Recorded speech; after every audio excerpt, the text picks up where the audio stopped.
প্রথমে একটা কথা বলে রাখি, একটা মানুষ যদি শারীরিক এবং মানসিকভাবে সুস্থ না হয়, তাহলে কিন্তু তার কোনো কাজই সে সঠিকভাবে করতে পারবে না।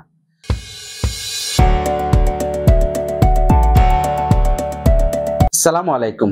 আমি ডাক্তার মোহাম্মদ আলমগীর রেজা, চর্ম ও যৌনরোগ বিশেষজ্ঞ হিসেবে কাজ করছি রাজশাহী মেডিকেল কলেজ হাসপাতালে। Doctor Alamgir Reza skin and sex research সেন্টারে একজন কনসালট্যান্ট আমি। আজকে আমরা কথা বলবো যৌনতার জন্য সুস্থতা এই বিষয়টি নিয়ে। প্রথমে একটা কথা বলে রাখি, একটা মানুষ যদি শারীরিক এবং মানসিকভাবে সুস্থ না হয়, তাহলে কিন্তু তার কোনো কাজই সে সঠিকভাবে করতে পারবে না।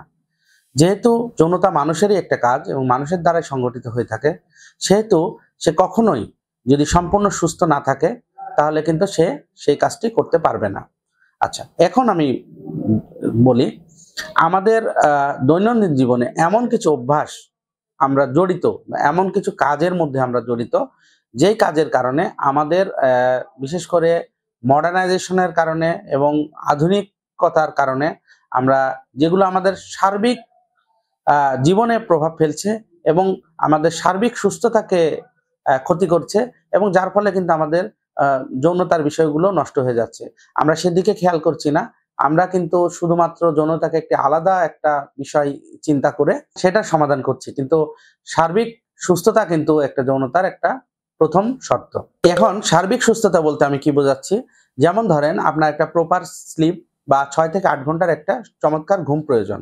কারণ কি, এই ঘুমটা আপনাকে কিন্তু পুনর্বার সজীব করে তুলবে পরবর্তী দিনের জন্য। এখন যদি আপনি রাত 3টা-4টার সময় ঘুমানোর অভ্যাস হয় এবং সকাল 11টা-12টার সময় উঠেন, সেক্ষেত্রে কিন্তু আপনার স্লিপ সাইকেলটা অল্টার হয়ে যাবে।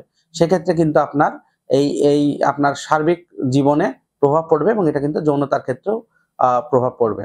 যদি আপনার ধূমপান বা অন্য কোনো নেশা জাতীয় দ্রব্য বা অ্যালকোহল জাতীয় দ্রব্য পান করার অভ্যাস থাকে, সেটা যেমন আপনার সার্বিক শরীরের জন্য ক্ষতিকর, ঠিক তেমনি এটা কিন্তু যৌনতার জন্য ক্ষতিকর। বিশেষ করে ইরেকটাইল ডিসফাংশনে বিভিন্ন ধরনের নেশা জাতীয় দ্রব্য, অ্যামফিটামিন, যেটাকে আমরা ইয়াবা বলে চিনি, বা পেথিডিন, মরফিন বা যেটাই হোক, যেগুলোই আপনারা বা মানুষ ব্যবহার করে, সেগুলোই কিন্তু এটার জন্য খুবই ক্ষতিকর। অ্যালকোহলও কিন্তু একটা মারাত্মক ক্ষতিকর জিনিস যৌনতার জন্য। এরপর আসেন, যদি আপনার হচ্ছে যে আপনার স্বাস্থ্য অনেক বেশি বেড়ে যায়, আপনার বিএমআই অনেক বেশি বেড়ে যায়, সেক্ষেত্রে কিন্তু এটিও কিন্তু একটা ক্ষতির দিক। মানুষের ওজন বাড়ার সাথে সাথে কিন্তু তার টেস্টোস্টেরন হরমোনটাও কিন্তু কমতে থাকে। এটা একটা সমস্যা।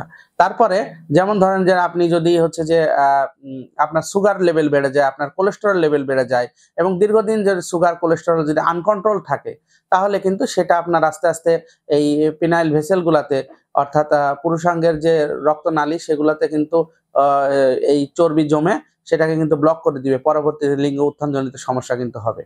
এবং এর সঙ্গে যেমন ধরেন যে আপনি যদি আপনার খাবার দাবারে ভেজাল থাকে এবং আপনি প্রপার খাবার খান, আপনি যে কার্বোহাইড্রেট, প্রোটিন, ফ্যাট, মিনারেল এই ধরনের সবকিছু মিলে যদি আদর্শ খাবারটা ঠিক মতো না খান এবং খাবার দাবার আপনার অনিয়ম হয়, আপনি সবসময় তেল চর্বি জাতীয় খাবার খান, সেক্ষেত্রেও কিন্তু আপনার এই ধরনের সমস্যা হবে। এবং মানসিক সুস্থতাও কিন্তু একটি খুব গুরুত্বপূর্ণ বিষয়।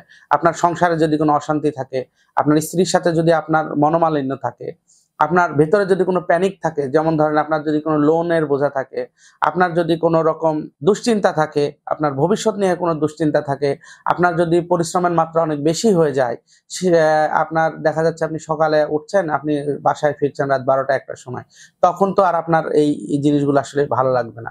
সুতরাং এগুলো কিন্তু আপনাকে খেয়াল করতে হবে। অর্থাৎ আমি যেটা বোঝাতে চাচ্ছি, যে আপনি যদি একটা সুস্থ যৌন জীবন চান, তাহলে কিন্তু আপনাকে শারীরিক এবং মানসিক অন্য জায়গাগুলোকে ঠিক করতে হবে। আপনাকে সেই জায়গাগুলোকে প্রতিদিন প্রপার একটু এক্সারসাইজ করা, প্রতিদিন 1 ঘন্টা বা আধা ঘন্টা একটু এক্সারসাইজ করা কিন্তু সবকিছুর জন্য ভালো। ঠিক তেমনি ভালো যৌন জীবনের জন্যও ভালো।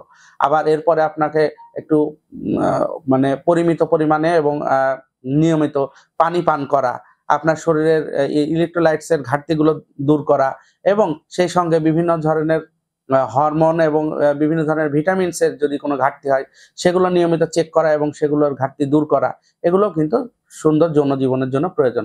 মোট কথা হচ্ছে যে আপনি যদি শারীরিকভাবে সুস্থ থাকেন, ফিট থাকেন, তাহলে কিন্তু আপনি যৌন জীবনও সুখী এবং সুন্দর থাকবেন। কিন্তু যদি আপনি শারীরিকভাবে ফিট এবং সুস্থ না থাকেন, তাহলে কিন্তু ওই জায়গাতেও আপনার পারফরমেন্সের ঘাটতি হবে।